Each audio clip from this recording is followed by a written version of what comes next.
You're inspiring me or reminding me. Am I? Yes. But Gita, Bhagavad Gita, there's this verse, right? Ishvaraham aham bogi, right? This fundamental misconception that we have that separates us from truth and that needs to be clarified in order to reconnect us with truth and reconnect us. The truth is ultimately, the bliss of the self, understanding oneself and feeling one's own nature and being very happy in it. And we embrace this illusion that I am Ishvaraham, I'm the controller, Aham Bogi, I'm the enjoyer. And there's so much right in that statement. If we That's can like the whole understand. 12-step program right there. I'm not Yeah, in control. yeah, There's a right. God in control. And as we are saying earlier, with music, it's interesting that a musician could feel that it's wonderful not to struggle to write a song myself, but to be the instrument of the music coming through me, right? And not even take credit for it. Mm. And we mentioned a couple of statements there. The one that always two always really stand out with me, and they're considered two of the greatest musicians of their eras. One was Bob Dylan when he was interviewed on 60 Minutes, and he was asked, like, could you write a song like that again, like "Blowin' in the Wind"? He said, "There's no way I could write a song like that again." He's like, "Why not?" It's like, you don't just write a song like that. It just Mm. like it came. I don't know how it came through me, but it came through me. I just can't make that happen again. And another one was Yeah, an they're interview. not planned with your mind and intelligence. Yeah, right. It came through me, but the joy of that is greater than like I created it. And another example was Smokey Robinson was interviewed about a conversation that he had with Marvin Gaye. When Marvin Gaye put out when he was working on the record, what was it? What's Going On, right? Which is like that was a landmark record. That was like a whole turning point in music. It's kind of what like took music and like soul music from like the Mm. Motown era into like all like the more developed kind of soul music that was in the 70s. Like it all kind of followed in the wake of that. The song, the writing, the production, what to speak of like all the sentiments that were shared on that record. It was like a huge monumental record. Mm. And when Smokey Robinson was talking to him about it, Marvin Gaye was saying, "Yeah, I'm working on this new record," but he's saying, but he said, "Smokey, like I'm not writing any of this. This is all God working through me." He just knew it, and you All take right. joy in Let me that. let Yeah. me challenge you a little bit here. What about if you're, writing really mundane songs? Well, Is it God working through you or some higher? Because sometimes there's mundane songs, yeah. but they're great. You know Well, what I mean? And you're thinking, is that God working through them? Of course, we can always say it's God. Or is it some demigod working through? Or like there's some like Slayer songs that are really good. Is that God or some demon being working through them? Hmm? that's Like, what do you think about that? Om Namo Bhagavate Vasudevaya. Om Namo Bhagavate Vasudevaya. Om Namo Bhagavate Vasudevaya.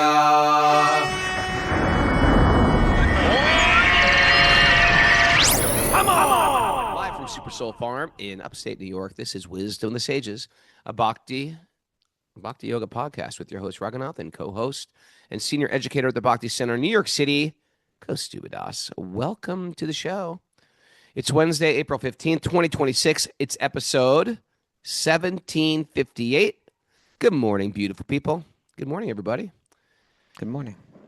There's a beautiful picture I posted today, Kaustubha. If you haven't seen it, go to my Instagram, Raghunath Yogi. Little Kaustubha and me when we were just little pups in Vrindavan. There it There it is. Oh, is. there it is. I'm Thank you, seeing. Greg DeGesu. Great photo. Another great photo. It is. We got that photo. Who would think we'd be shoulder to shoulder right now, holding pinkies together? That's right. Still doing it. I would think I'd be wearing a watch. I haven't done that in a long time. Yeah, get a watch. We have a walk on Wednesday. I saw a photo. By the way, I was in when I was last in Vrindavan. I visited, the home where my guru used to stay in Mm. Vrindavan, that house. Yeah. It's like a little bit of a museum now, Right. you know, and they preserve the room that he slept in. Like a family lives in the house, but that tiny little room that kind of juts off of it, they Yeah. preserve that. And then they have a big book, a photo book of like a big coffee table book with all these Of all these photos of old him. photos.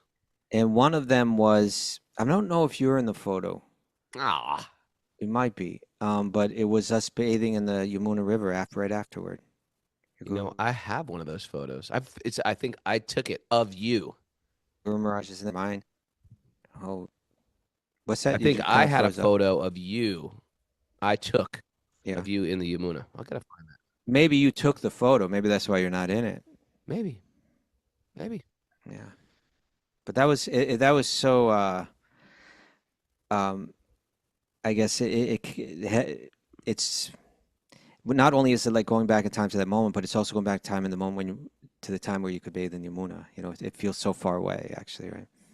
Yeah. Yeah. Things are changing. Rivers can clean. Yeah, they can. Just pass a couple laws and things change. Okay.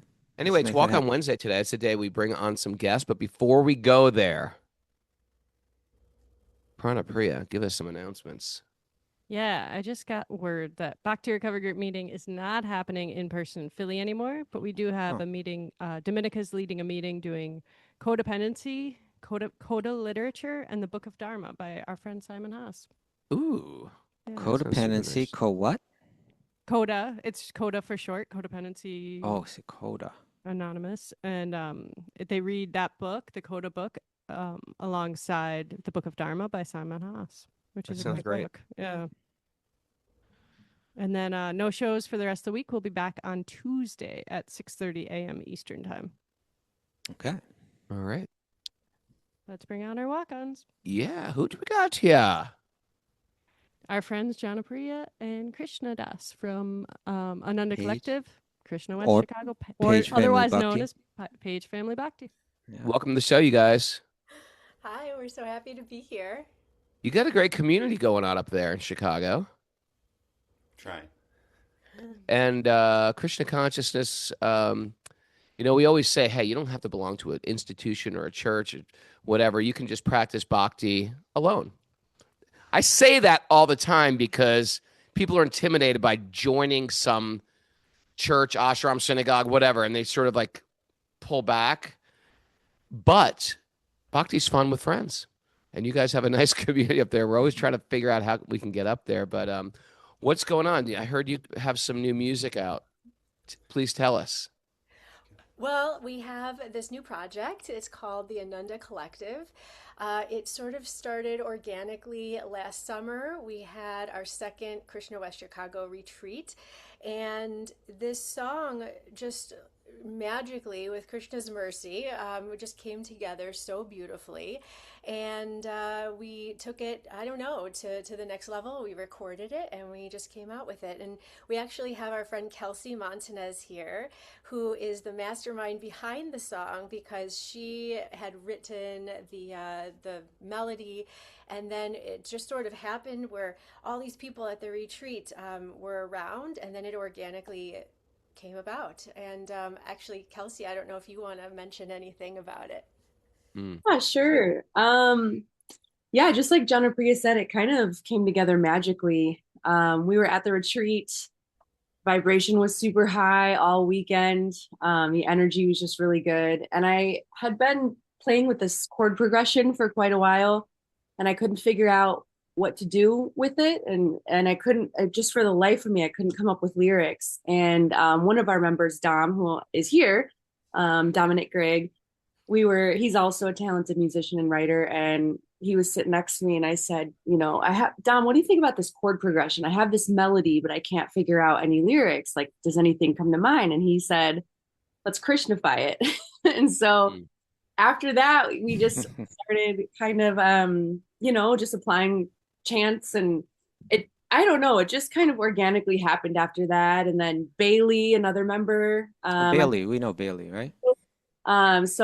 She came out to the retreat last time. Is that right? What was that? I'm asking the others.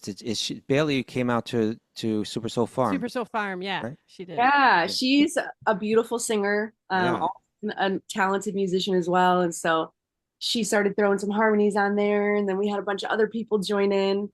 And it just kept growing. And then we recorded it. Another member, Jesse, who's here, he's a fantastic electric guitar player. Put on one of my favorite solos ever. He's responsible for that incredible solo that you'll hear on there. Okay. Yeah, it was just magic. I can't even take any credit for it. It just kind of took off once everybody joined in and added their individual talent and magic. So I'm just grateful to be a part of it. What's the name of the song? Govinda Gopala. Govinda Gopala. Okay. Good name. Krishna Das, I got a question for you, and actually maybe anybody could really answer this one, because I've noticed in my own songwriting, the songs, this is how I picture it, and tell me if you feel the same thing. The song's already written somewhere in the ether, and you're like putting together a puzzle. It's not like you're writing the song. And I've heard other musicians, I've heard other artists say the same thing. It's already there. You're trying to just pull it, almost like you're downloading it from some higher realm, almost like music is from some higher realm. Krishna Das, you got an opinion on that? Yeah, it kind of feels that way. I think something I say that's similar to that is when I'm piecing together a song, I think a lot about the form, the structure, verse, chorus, bridge, things like that. And a song feels like it wants to go somewhere. And it's interesting I use that language, the song wants to move in this direction. And so I'm just trying to pay attention to where it wants to go. And it's kind of what you were just saying. Yeah. Yeah, it's almost like the musicians or the songwriters, they're sort of, you have to tune in with another dimension, and you almost can't claim ownership. And after you're done, you're sort of like, I don't think I wrote that. I was just sort of, I got caught in the middle of the universe and this song. And I feel like I can't force it. You know, as a songwriter, I don't know if anyone else feels this way, but I could go on a dry spell for several months, and if I sit down and say, okay, I'm going to write a song tonight, it never happens. You know, it never works. But then it's always spontaneous when it happens for me, and that's also how this song happened. It was very spontaneous. I stepped outside for I think about 10 minutes. I was talking to a couple of people outside. I walked in, and there was 5 or 6 people jamming on this song. I was like, where did this come from?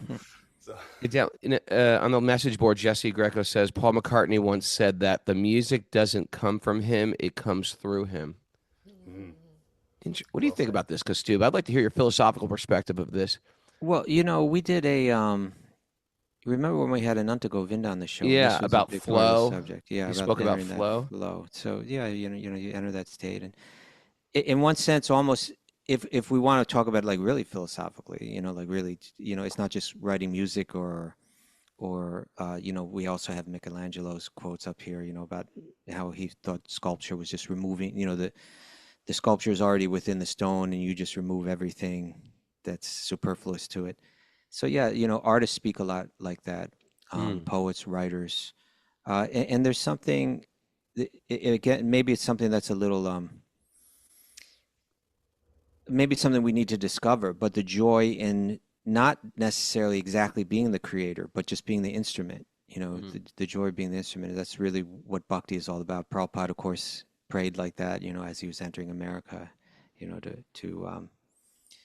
to be an instrument in the hands of God. And so that's, you know, a lot of musicians kind of get that. I suppose it's a good forum to kind of feel that. And you know, we were saying yesterday, and by the way, I hope everybody did their homework of listening to that Chiru. Oh yeah, did you listen? I listened to it. We were both listening to it. We were super duper inspired. Why don't you tell the audience what that is? Well, it was a yesterday after the show we were talking. Yeah, we were. Oh yeah, that was after the show. Yeah. There's a podcast on Namras podcast. There's a great devotee who recently passed away last week at 79, and he was just an inspirational person in my life. When I was younger, our band used to stay at his temple in Utah? outside of Salt Lake City, Provo? in Utah, Spanish Fork, Utah. Used to take us into the mountains, to the hot springs, and to the lakes, and we had a great time. We used to do like yard work as brahmacharis. Vaibhavi, his wife, used to put us to work. But they had this beautiful farm, and then they built this beautiful temple. But the person is really inspirational. And he was making this very, very same point, which was that it is so wonderful when devotees find what they naturally do and do it for Krishna. Then life becomes really, really joyful, right? It's so sad. And I've seen this happen when people become devotees, but they're sort of suppressing something they do, almost in the name of doing my duty, but suppressing what they do well. And sometimes they may hear from, when we lived in an ashram, oftentimes people were like, sort of like, it's the mission first, forget all your needs. And there's something to be said about that, doing the needy. But there's something so sweet when what you do well, you're doing for Krishna. That's what I see as the long-term plan for people's personal evolution. And I feel like your little crew up there has got it all together. God forbid you moved to Chicago, wanted to get into Bhakti and not into music, because you guys might not let them in your sacred circle. Or you might just put them down and sing to them all day. Huh. So what do we do now with Anunda Collective? How do we listen to your music? Everybody wants more music in their life, and we're so grateful that you guys are part of our community too. Thank you. Oh yeah, our song can be streamed anywhere that you're listening to music, anywhere online, Spotify, YouTube, Apple Music.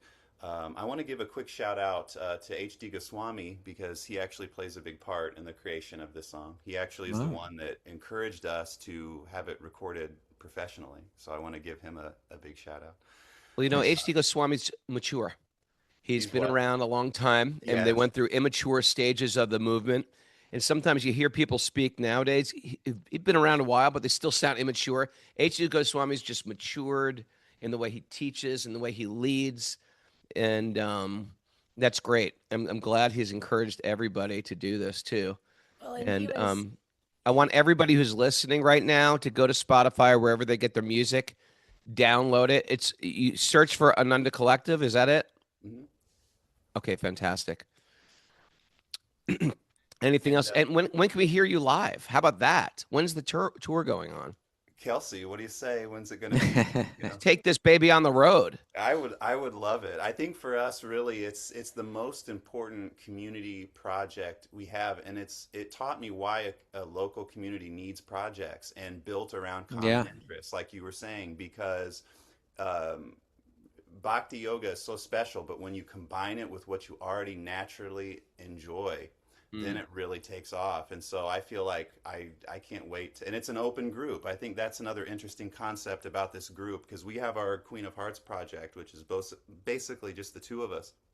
But Anunda Collective is open to whoever wants to be a part of it. So when we do our second song, it's going to, like I was saying earlier, it's going to be a whole different combination of people. And I think it's so important because it will always bring us together. So, all right, so this is the first song from Anunda Collective.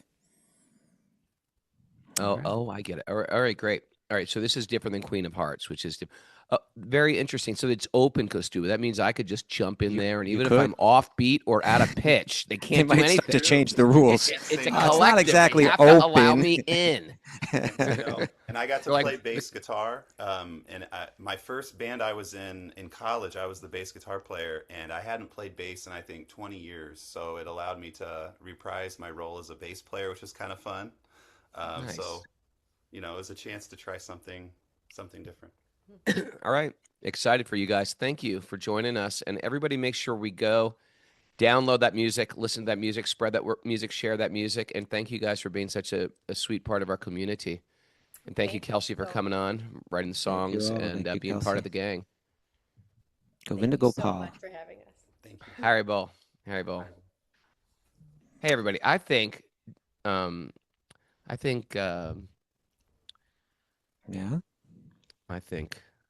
Prana Priya looks little bit like somebody like Jana Priya. What do you think? Oh yeah, well they're both Priyas.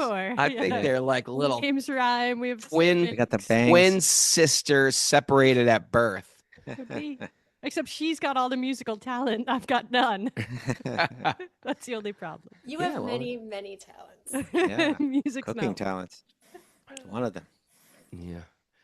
All right. So, but what about that interview, Raghunath? Huh? That Chara interview. So much from that, wasn't it?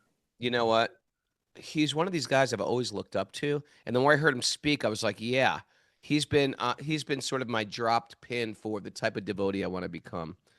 They're one of these people that just sort of like They put everything in 100%. I'm jumping in with 2 feet, and I'm not going to look back with full enthusiasm, excitement. And if the world's not into it, I don't care. I'm moving forward with this, and just an incredible positive attitude. We're going to, and reaching the masses and doing what you believe in your heart to be true, even though you might get pushback from people around you. Yeah, you know, There was a lot of that. Did you notice that? I did notice that, and maybe to me the most important lesson, or one of the important lessons that came through that interview, was that I don't know. I think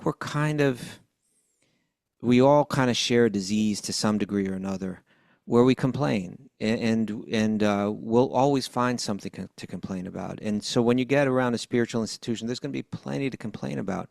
Yeah. He was in a situation where, like, his own talents and inspiration wasn't always being fully facilitated. We expect good leaders to be able to, like, kind of recognize what people's contribution could be, and find a way to make that work. And that's a really great way for a leader to kind of lead us. Like, I'm just the person that's trying to facilitate everybody else's service, you know? Right. It's hard to be that good of a leader, you know, Right. and people take up leadership roles, and it's hard to do, and they may not do it perfectly. And not only some people, but maybe even like most people will, to one degree or another, feel like I'm not being fully facilitated in what I have to offer. Why isn't it being recognized? And the message of his life was like, that's okay. I'm still going to find a way to do it. And I don't need to bear any animosity towards anyone. I'm not dependent on someone else necessarily facilitating it. I can do it. I can gather. If I'm really inspired, I can gather even just 1 or 2 or 3 other people that want to do it with me, and let's make it happen. Not as an act of rebellion or something like that, but just as their expression of their own harmonious service. You know, so Exactly. he did that on such an incredible level. It's really one of those manifestations of, like, if you really have faith, anything's possible. You know, to go into Utah of all places and make such a mark there. Right. He brought up that point. Like, if you were to say, 90% of the people here are Mormon, Yeah, you have no resources. There's no Indian community. There's no Yeah. one who appears to be interested. It almost seems like you're setting yourself up for failure. yes, And you're in the desert there, yes. and he just made it happen. And I was saying this the other day, that when he told me, like, we're going to build a big temple here, that must have been like way before the temple was built, because I think the temple was He had a built like vision maybe going 15 way years back. later. Mhm. In my brain, I was thinking, Come sir, on are back. you crazy? Yeah. Who is going to come to this temple? You have a small community. You know what I mean? But And you now know it's what? just he created an attraction. That's how he said, I'm going to create an attraction here that people will come to just because it is an attraction. And that'll give me the opportunity to share what I have to share. Yeah. Yeah. And he's a communicator. Yep. And I felt like I saw a lot of myself in becoming of what Mm. of what he was. I was like, wow, I want to become like that. I think I think it's good to have devotees that you look up to, Yeah. that you feel like this person represents a Something I mature could be more version of like. me, Yeah. Yeah. and Yeah. I think he was that for That's a me. good way to put it. That's a good way to put it. I Yeah. want to grow more into that Yeah. mold. Yeah. Um, and did you appreciate his thoughts on, like, when he gives classes, all of his thinking, that goes into that? Yeah, I did. Yeah. Like a respect of the audience by preparing for your class. Yeah. I thought about you, actually, because you do that too. You're very thoughtful about how you present. But he also made this great point, which, like, some people, they just show up and they forget this is another thing I feel like I do that he really steps into. You're teaching to these new people who are coming in, and oftentimes people take the community for granted, and they're just teaching like everybody's a devotee. Right. And they have these new people who are coming, and like, this is completely irrelevant for me. Why would I even stick around here? That's the point. Make it relevant. Show how Make it's it relevant. relevant to these Yeah. new people.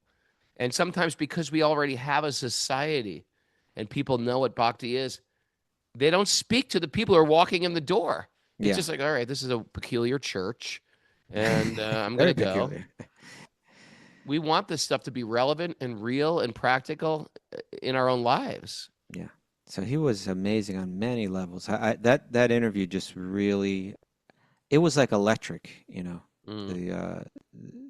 his enthusiasm and his insights. I thought it was I think really he's fun. on Apple Podcasts too with a bunch of, because I used to download a bunch of his stuff and listen to it during while I bike ride.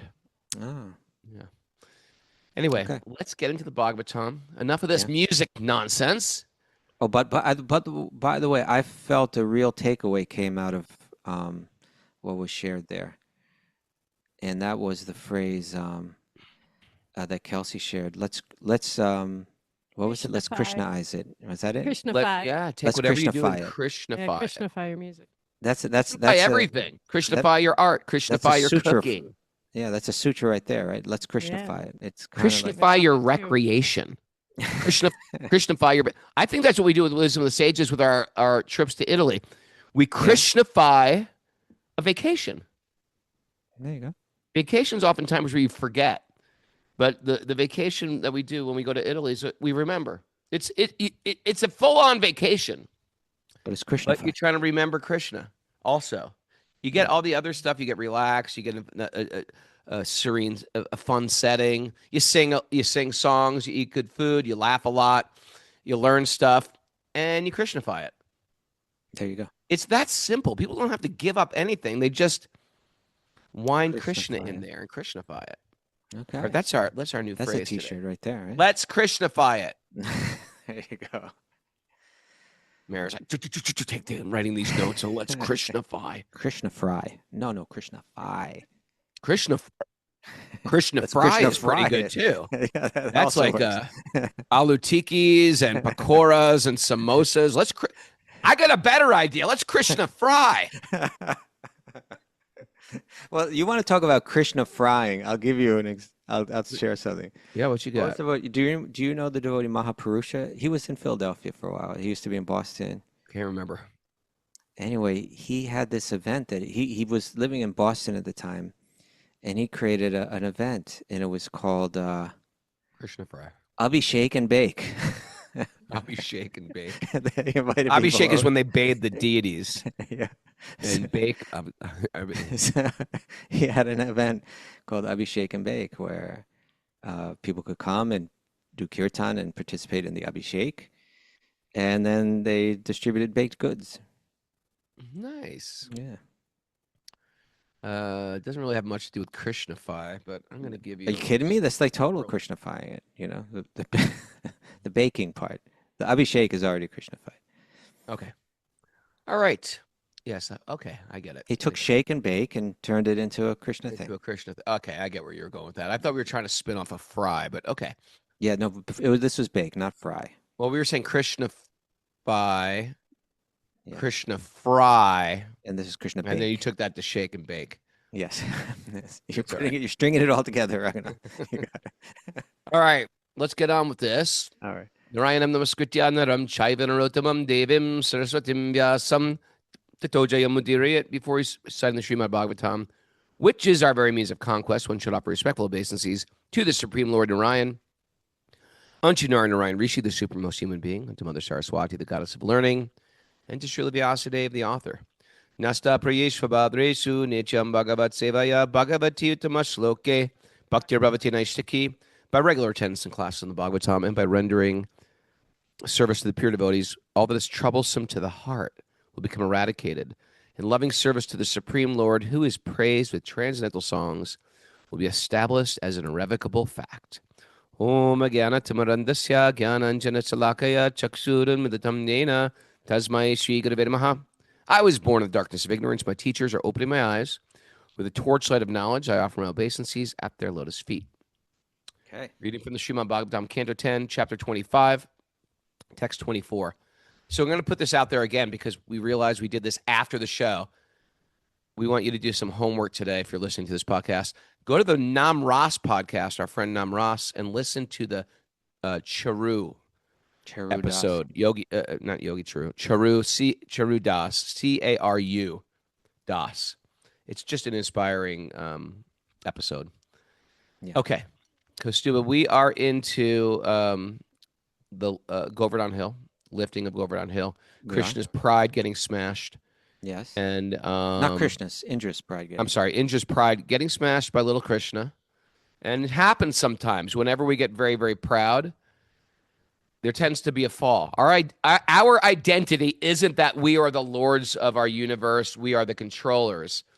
And when we get our ego smashed, we get frustrated, we become bitter, we become angry. We start to think, this person who hurt my ego, they're my enemies. But for devotees who are practicing this, when our pride gets smashed, if we move to bitter, we're actually seeing these are our own demons, actually. We're trying to fight for supremacy. But when we get a little honest, and you know what? This is a blessing. Krishna's stripping away this ego that's been getting in my way of connection. Yeah. That's what's happening right here. Indra's a great devotee. Got a little, he put on this pastime of getting a little arrogant. Krishna stripped his way as ego, and eventually he came, oh, my Lord Krishna. And then we see some beautiful reconnection right here. Yeah. You're inspiring me or reminding me. Am I? Yes.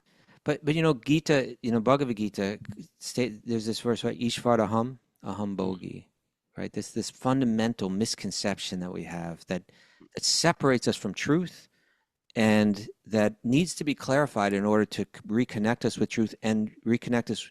The truth is ultimately, the bliss of the self, understanding oneself and feeling one's own nature and being very happy in it. And we embrace this illusion that I am Ishvaraham, I'm the controller, Aham Bogi, I'm the enjoyer. And there's so much right in that statement. That's like the whole 12-step program right there. I'm not in control. Yeah, He's right. a God in control. And as we were saying earlier, with music, it's interesting that a musician could feel that it's wonderful not to struggle to write a song myself, but to be the instrument of the music coming through me, right? And not even take credit for it. And we mentioned a couple of statements there.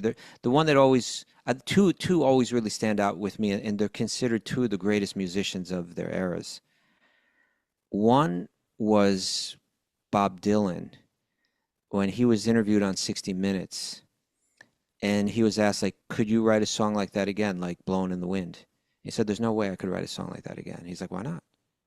He's like, you don't just write a song like that. It's just it came. I don't know how it came through me, but it came through me. I just can't make that happen again. And another one was... Yeah, they're not planned with your mind and intelligence. Yeah, right. It came through me. But the joy of that is greater than I created it, And another example was Smokey Robinson was interviewed about a conversation that he had with Marvin Gaye.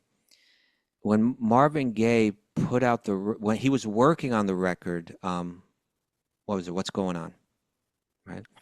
Which is that was a landmark record. That was a whole turning point in music. It's kind of what took music and soul music from the Motown era into all the more developed kind of soul music that was in the 70s. It all kind of followed in the wake of that, the song, the writing, the production, what to speak of all the sentiments that were shared on that record. It was a huge monumental record. And when Smokey Robinson was talking to him about it, Marvin Gaye was saying, yeah, I'm working on this new record. But he's saying, but he said, Smokey, I'm not writing any of this. This is all God working through me. He just knew it, and you take joy in that. Let me challenge you a little bit here. What about if you're, writing really mundane songs? Well, is it God working through you or some higher? Because sometimes there's mundane songs, yeah, but they're great. You know what I mean? And you're thinking, is that God working through them? Of course, we can always say it's God, or is it some demigod working through? Or there's some Slayer songs that are really good. Is that God or some demon being working through them? What do you think about that? We can be attracting higher beings or lower beings or just higher than me, but beings more powerful than me, channeling them. What do you think about that, Kaustubha? Well, Krishna says in the 15th chapter of the Bhagavad Gita, can you think of the verse I'm thinking of? Oh yeah, I am forgetfulness. Memory. I'm seated in the hearts of all living entities. From me comes remembrance, knowledge, forgetfulness, remembrance, and forgetfulness, right? So yeah, we are kind of just like this little spark, right? We're really luminous and everything, but our abilities that we can desire. I was hearing Prabhupada speak on this verse just maybe it was yesterday, and he was saying that if we want to enjoy this world, if we want to try to enjoy the externals rather than enjoy the reality and enjoy kind of like the virtual reality of this world, we need to forget. We need to forget who we are. We need to forget the reality. Krishna's saying, if that's what you want, then I'll give you the forgetfulness. And if you want to reconnect with Krishna, then he's like, I'll give you the remembrance, right? And he's also giving the knowledge. So really, whatever it is that we do, the power in anything that we do, whether it's writing a beautiful song or whether it's writing a Slayer song or whatever it is, ultimately it's Krishna giving us the ability just to lift a pinky, right? And so that's given. But I hear what you say. God's behind everything. My question is, are there actually demon beings working through you? That's my question. Well, Krishna works through other beings too, right? So we always say things like that, like you blink your eyes. Those are demigods. Whenever I've heard these, like it's always been like, yeah, right. The demigods blink my eyes. Maybe, the wind.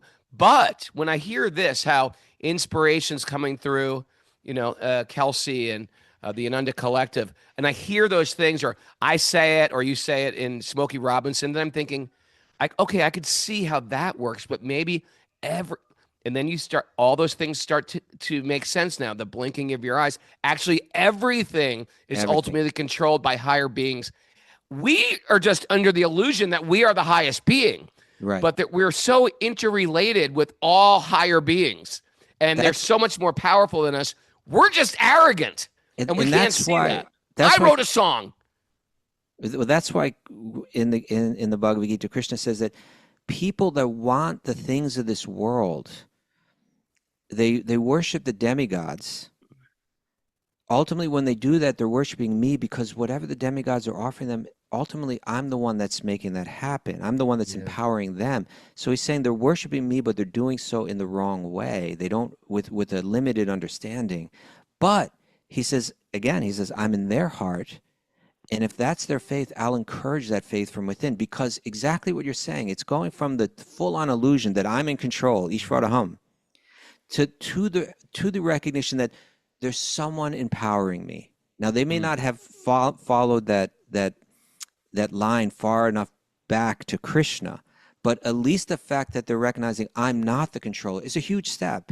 And so he's not like, I'm a jealous God and you're worshiping another deity, and therefore I'm going to flood you and locusts and and all that. Floods and locusts. He's First, saying, I'm going to get you with the locust, then the flood. then the flood.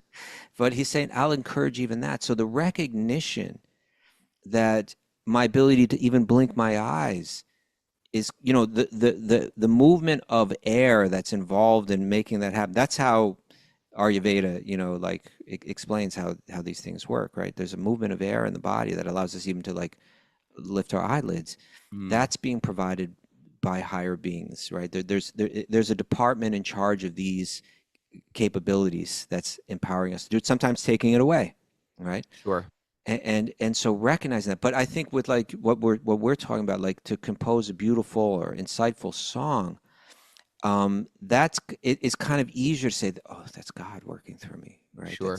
That's that wasn't me. And these musicians, it's so once they look at because you struggle to try to create something beautiful and you don't get anywhere, and then suddenly it comes. There's kind of a profound experience, like that wasn't me. It just dropped. Yeah. And so that's a beautiful thing. That's kind of a beautiful thing to realize. And Ishvaraham aham bhogi, if we can really get to the point here that, one, I'm not the controller. Anything that I do appear to control is being granted and can be taken away at any moment. And this one is somewhat deeper. I'm also not the enjoyer. It doesn't mean that I don't enjoy, but it means that there's a central enjoyer. And when we're pleasing that central enjoyer, we enjoy even more than that enjoyer does. But if I recognize who I am in this equation, all the anxiety, all the pressure is released. All that I've been resisting, You know, what look at Indra here. He's resisting this truth that this boy Krishna is the supreme. No, I'm the supreme, right? And what's going to happen right now is Krishna's defeated him, and he's going to surrender. He's going to say, I stop resisting. I've made a fool of myself, and I'm going to stop resisting. And that's kind of the truth that we all have to come to in life. We'll laugh at ourselves a bit, say, I'm not the controller. I'm not the enjoyer. I'll actually enjoy when I realize that. This is not a Hindu truth. This is a truth that people come to when they're mature. Yeah, in any spiritual tradition. Any spiritual tradition, just with old age, and you just start to realize, I can't control what's going on.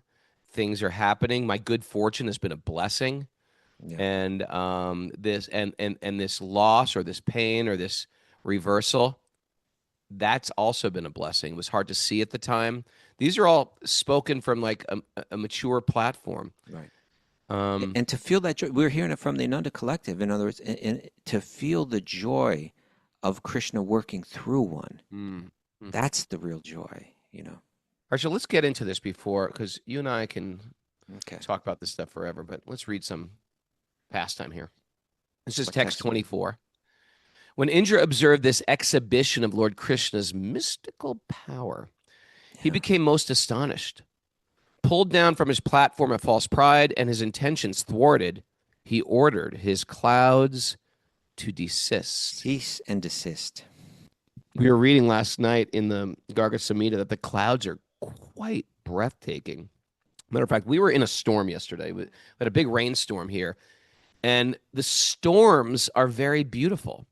Even though it was fearful and things like that, it said that the Samvartika clouds in the universal destruction are of different beautiful colors as well.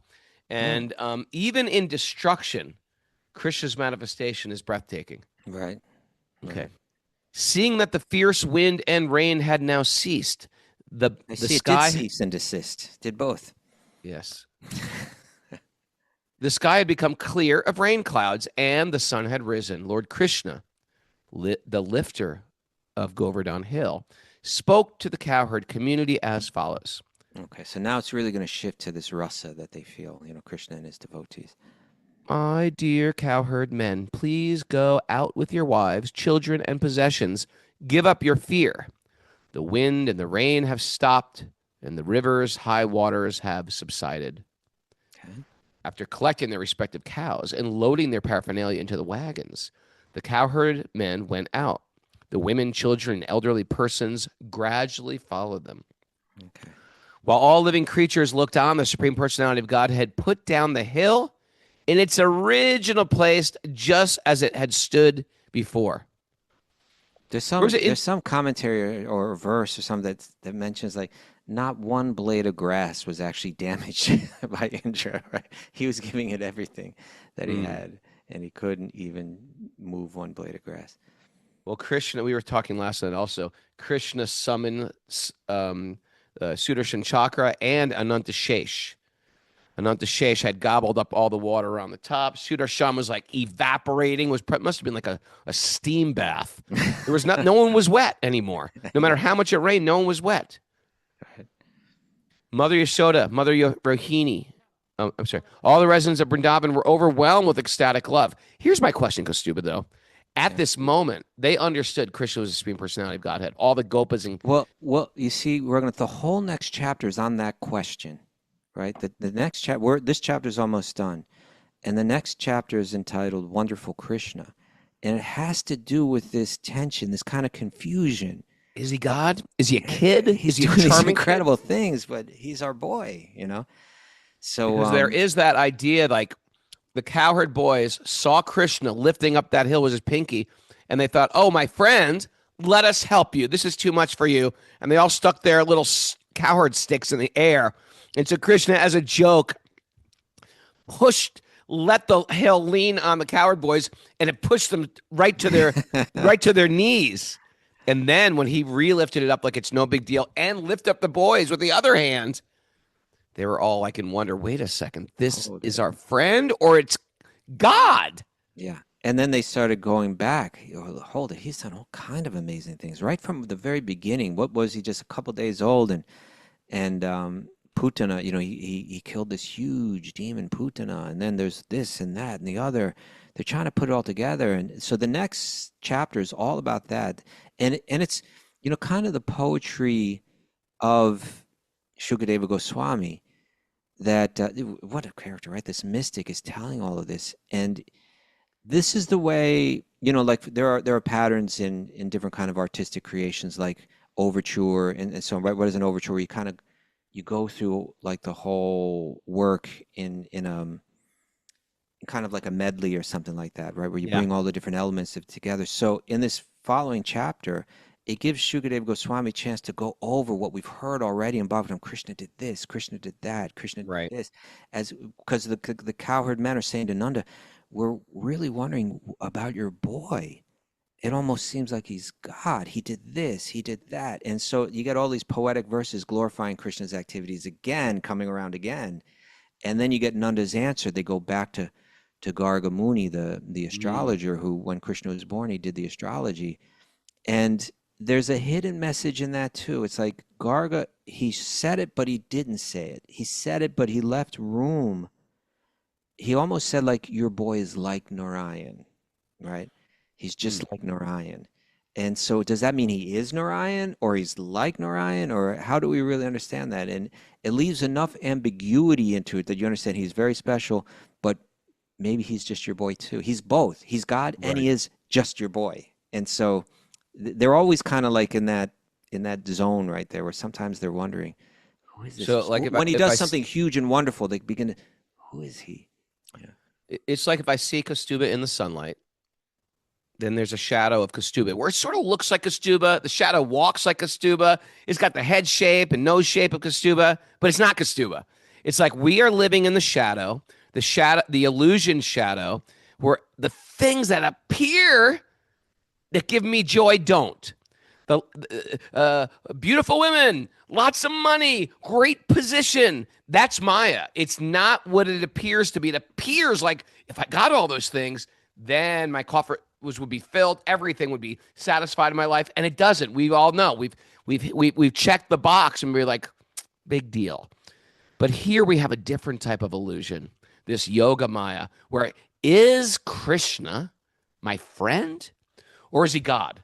That's the illusion we're looking for. We want to be in that spiritual Maya. That's the illusion of the material world. That's the original, beautiful illusion. Illusion has a place in the spiritual realm. Yeah, it does. It's so Yoga cool, Maya. huh? Yoga Maya.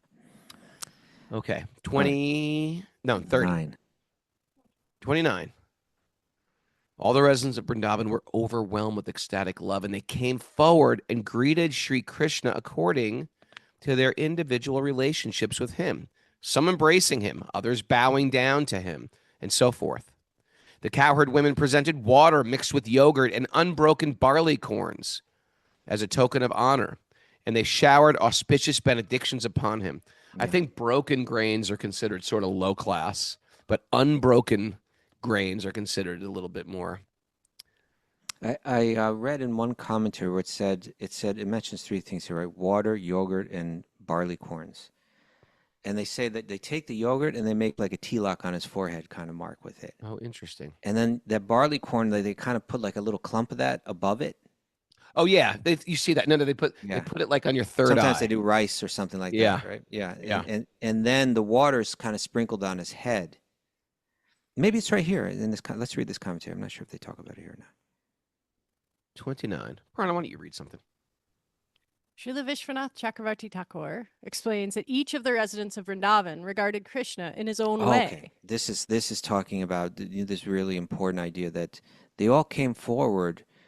By the way, I just wanted to mention. This is not like just trivial stuff. When it says that all the residents of Vrindavan were overwhelmed with ecstatic love, right? Like this is the fulfillment that every living being is looking for. And they were not only feeling it, but they were overwhelmed by it. And they're all coming forward, and it mentioned, according to their individual relationships. Krishna is experiencing love on many different levels and many different varieties. So please continue. Okay. Each of the residents of Vrindavan regarded Krishna in his own way as an inferior, younger member of the community, as an equal, or as a superior, and they dealt with him accordingly. Krishna's superiors offered auspicious benedictions, lovingly smelled his head, kissed him, rubbed his arms and fingers, and inquired with parental affection as to whether he was tired or pained. Krishna's equals laughed or joked with him, and those who were younger fell at his feet, massaged his feet, and so on. This is what Krishna is. The only thing he's interested in, right? He's feeling love and reciprocating with that love. The word cha in this verse indicates that the wives of the brahmanas joined with the cowherd ladies to offer auspicious items like yogurt and unbroken grains. Lord Krishna received benedictions such as, may you subdue the wicked, protect the decent people, give pleasure to your parents, and be enriched with all wealth and opulence. Okay. Beautiful. Beautiful scene. All right. Mother Yashoda, Mother Rohini, Nanda Maharaj, and Balaram, the greatest of the strong, all embraced Krishna. Overwhelmed with affection, they offered him their blessings. Overwhelmed they're with giving affection. him now they're giving him blessings. Yeah, this is the heart just full, just so fully overwhelmed. This is a feeling that we look for in everything that we do. Is that could I feel that feeling of love in my heart? They're feeling it and they're overwhelmed by it. In the heavens, O king, all the demigods, including the Siddhas, the Sadhyas, the Gandharvas, and the Charanas, sang the praises of Lord Krishna and showered down flowers in great satisfaction. Party. I think this is where Anunda Collective's going in their next life, if they don't go right back to the spiritual world. Charana. They're going to go to Gandharva planets. Isn't it interesting that the Christians talk about these higher beings playing musical instruments and singing and playing trumpets? Yeah, they're Gandharvas. There's planets of musicians. Interesting, huh? Very interesting. It's like almost like, and we always say that Sanskrit is the language of the gods, and it's all in rhyme and prose and song. Yeah. So it's like music is like a higher vibration. It's like a higher level of communication. Raghunath, It's like the whole world is a musical in the higher planets. You're going right there. Not only in the higher planets, but even more so in Krishna's realm. And the last verse of this chapter, which we're almost at, is one of my very favorite verses in the entire Bhagavatam, and it speaks exactly to what you're speaking about. Let's get there. We can do it. Okay. Where are we? 32. 32. My dear Prickett, the demigods in heaven resoundingly played their conch shells and their kettle drums, and the best of the Gandharvas, led by Tumbaru, began to sing. Tumbaru. Tumbaru is a famous. Now here's the verse. This verse is, I just love this verse. Text 33. Surrounded by his loving cowherd boyfriends and Lord Balaram, Krishna then went off to the place where he had been tending his cows. The cowherd girls returned to their homes, singing joyfully about their lifting of Govardhan Hill and other glorious deeds performed by Lord Krishna, who had so deeply touched their hearts. Right. So this is the end of the Lila. And there's going to be still more discussion on this because Indra's going to have to come back, right, and make his apologies. But here, okay, now everything's done. Everybody goes back. Krishna's surrounded by his friends. They're going back to tend the cows. They're jumping right back into it and having fun. And Krishna's loving this. Right? Okay, now I go with my boys. Now with my friends and the cows. And the girls, their hearts whose hearts were so deeply touched, right? Their hearts are overwhelmed and they're singing. What are they singing about? They're singing about Krishna lifting Govardhan Hill, which is what he just did. It means they're composing this song spontaneously, right? They had the ability to spontaneously compose straight from their heart.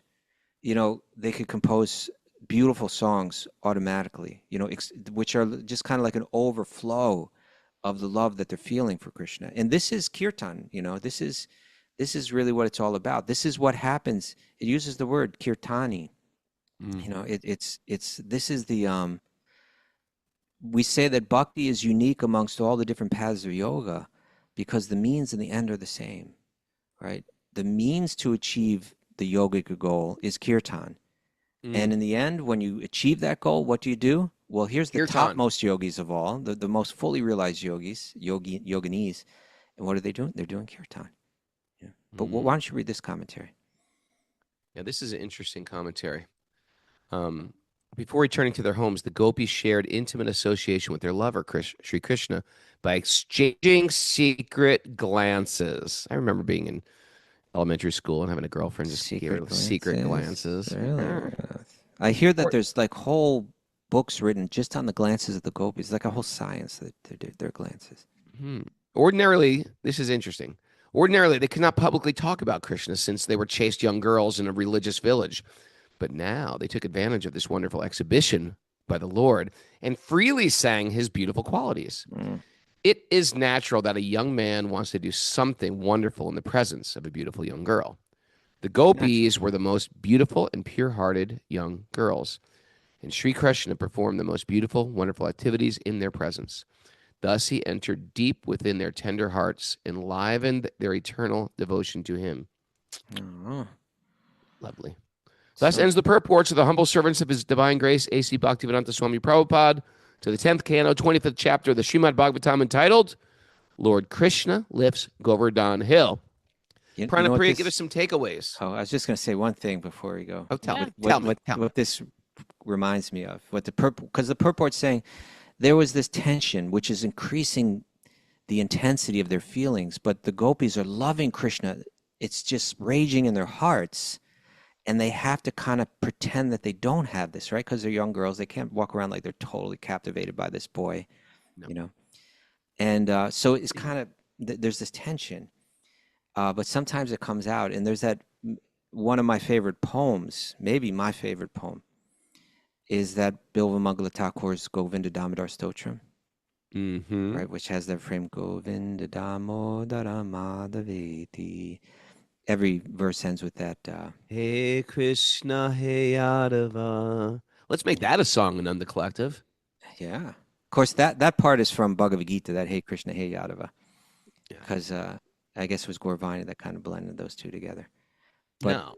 Hey Krishna, hey Yadava. No, because that's from the 11th chapter of the Bhagavad Gita. That's what I'm saying. Hey Krishna, hey Yadava is from the 11th chapter, but the Govinda Damodar Madhaveti is from... Oh, so they don't say Hey Krishna, hey Yadava in that song?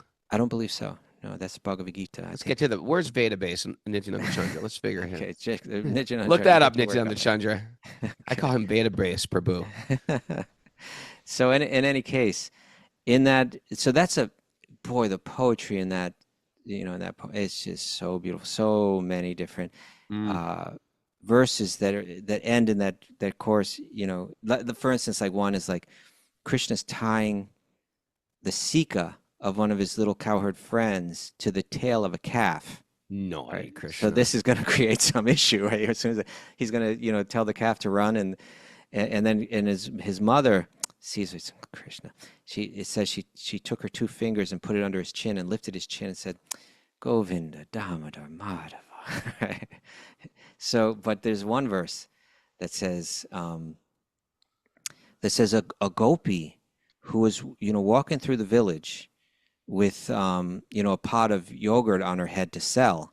So she's normally walking around with that pot saying, hey, yogurt for sale. But she was just so much caught up in her heart thinking about Krishna that instead of saying, hey, yogurt for sale, by mistake she cried out, Govinda Damodar Madhava. So like sometimes they're trying to hide it, but it comes out. But you got something definitive here from the database? Yes, I do. Okay. Nityananda Chandra says, Sakheti matva prasabam yad uktam he Krishna yad he Krishna he Yadava he Sakite. But what is that from? So is that from Govinda Damodar Stotram?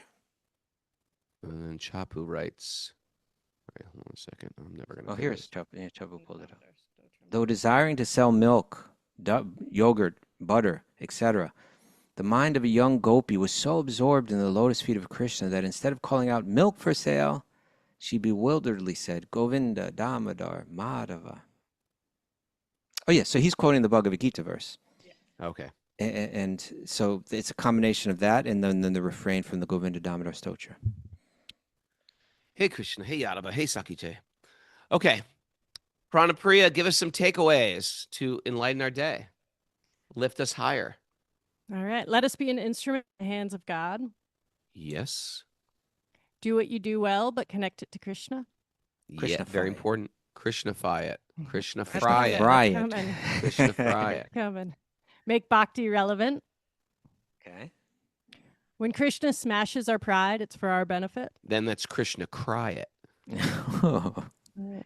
Krishna fried. Krishna The cried. joy of being an instrument is greater than the joy of being a creator. Oh If yeah. I do something wrong, I Krishna lie it. Oh, Raghunath. Krishna lying it is okay though. Krishna can tell, It's a Krishna lie. you Get gotta it? tell him that the elephant is dead, right? Krishna lie it. Ashwatthama. Yeah. Please the central enjoyer for our ultimate enjoyment. Mm-hmm.